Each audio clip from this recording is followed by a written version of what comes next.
Hello दोस्तों, नमस्कार। नागरिक शास्त्र के टॉप 125 MCQ क्वेश्चन में ये दूसरा भाग लेकर आपके सामने फिर से उपस्थित हूँ। और अगर आपने हमारे चैनल को सब्सक्राइब नहीं किया है तो हमारे चैनल को सब्सक्राइब कर लीजिएगा, और अगर इसका पहला भाग नहीं देखा तो उससे भी देखिएगा। शुरू करते हैं। पिछले वीडियो में हमने 1 से लेकर के 42 तक प्रश्न करे थे। 43 से शुरुआत करते हैं इस वीडियो में।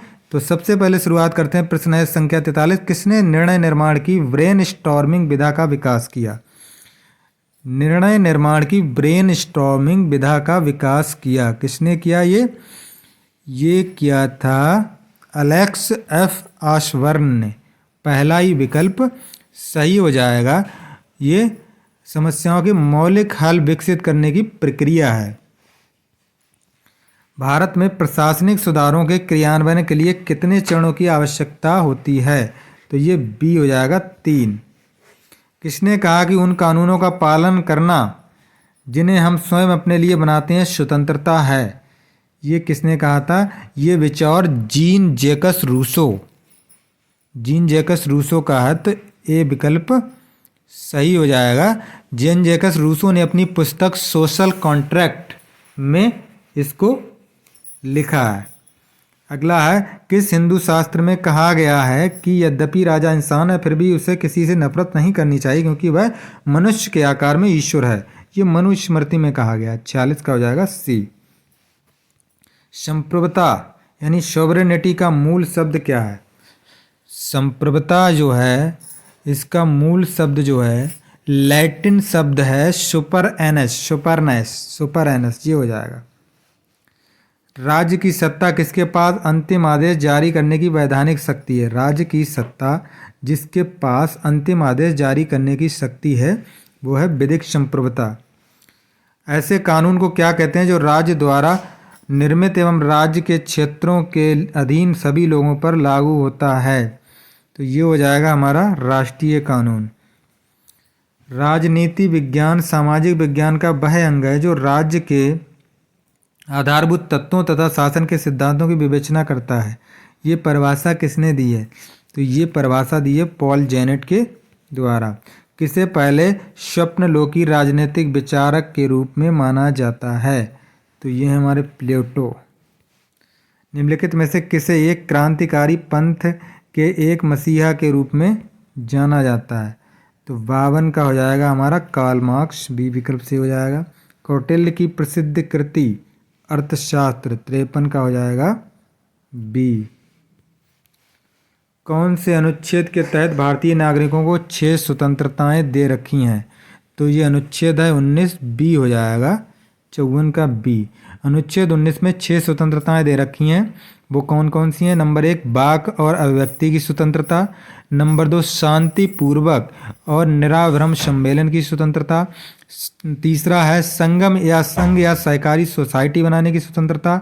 नंबर 4 भारत के राज्य क्षेत्र में सर्वत्र कहीं भी विचरण करने की स्वतंत्रता।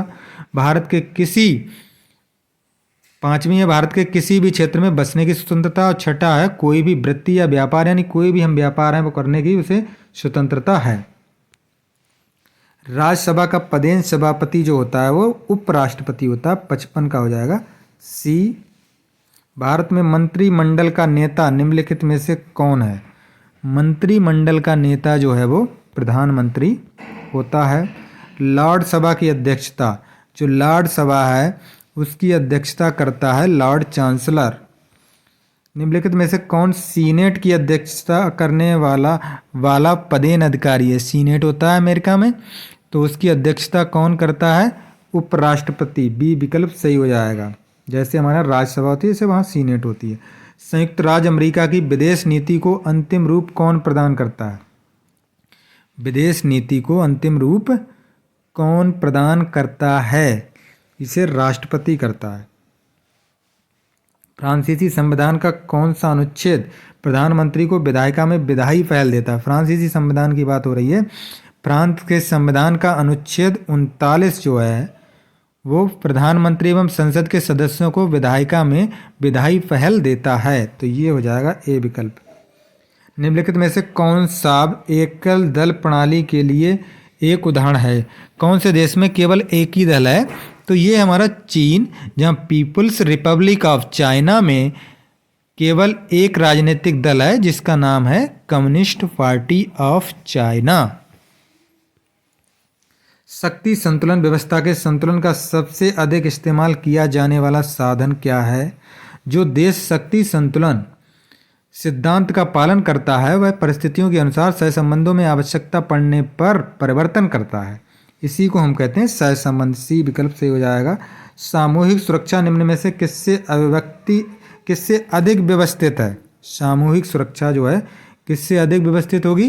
तो ये शक्ति के संतुलन से। ये विकल्प सी हो जाएगा। उन लक्ष्यों और उद्देश्यों या साधनों के बारे में दूसरों को समझाने की कला क्या है जो सुरक्षित होने के लिए वांछित है? तो ये हो जाएगा 64 का कूटनीति, डिप्लोमेसी। शिकागो स्कूल जिसने व्यवहारवादी आंदोलन हेतु महत्वपूर्ण भूमिका अदा की थी की स्थापना किसने की थी? शिकागो स्कूल की स्थापना जो की थी किसने की थी? तो शिकागो स्कूल की स्थापना जो है शिकागो विश्वविद्यालय के प्रोफेसर चार्ल्स मेरियम।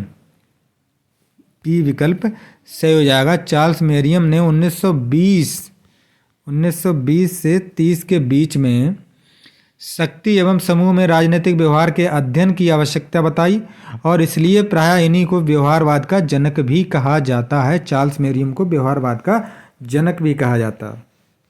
निम्नलिखित में से कौन सा संयुक्त राष्ट्र का सबसे बड़ा अंग है? संयुक्त राष्ट्र की जो जनरल असेंबली है, सभा में संयुक्त राष्ट्र संघ के सभी सदस्य होते हैं जिनकी संख्या 193 है। 193 सदस्य हैं।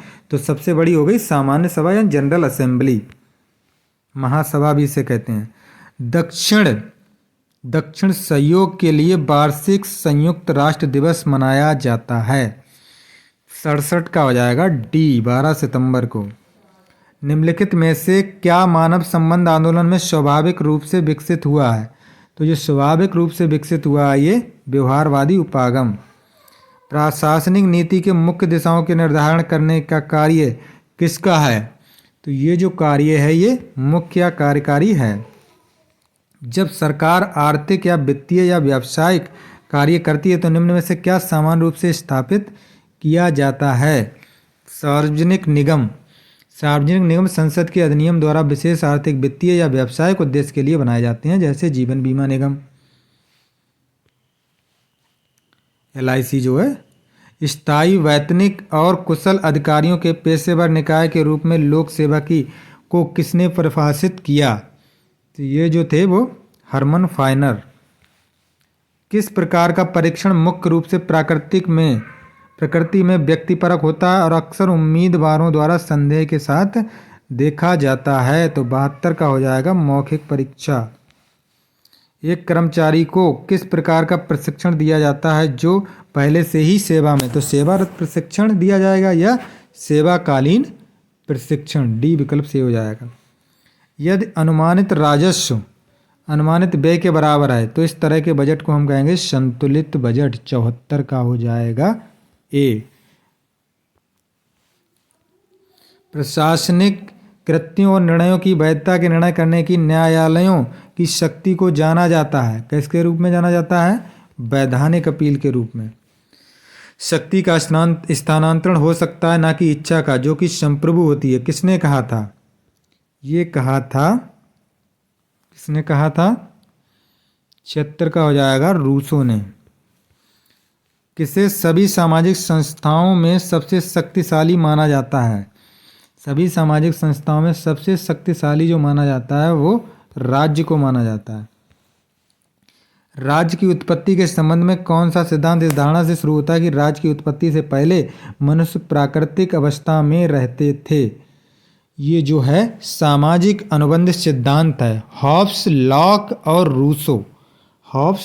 रूसो द्वारा राज्य की उत्पत्ति का सामाजिक समझौता सिद्धांत दिया गया, जिसके अनुसार राज्य के बनने से पहले प्राकृतिक अवस्था थी, फिर समझौते के बाद राज्य बना।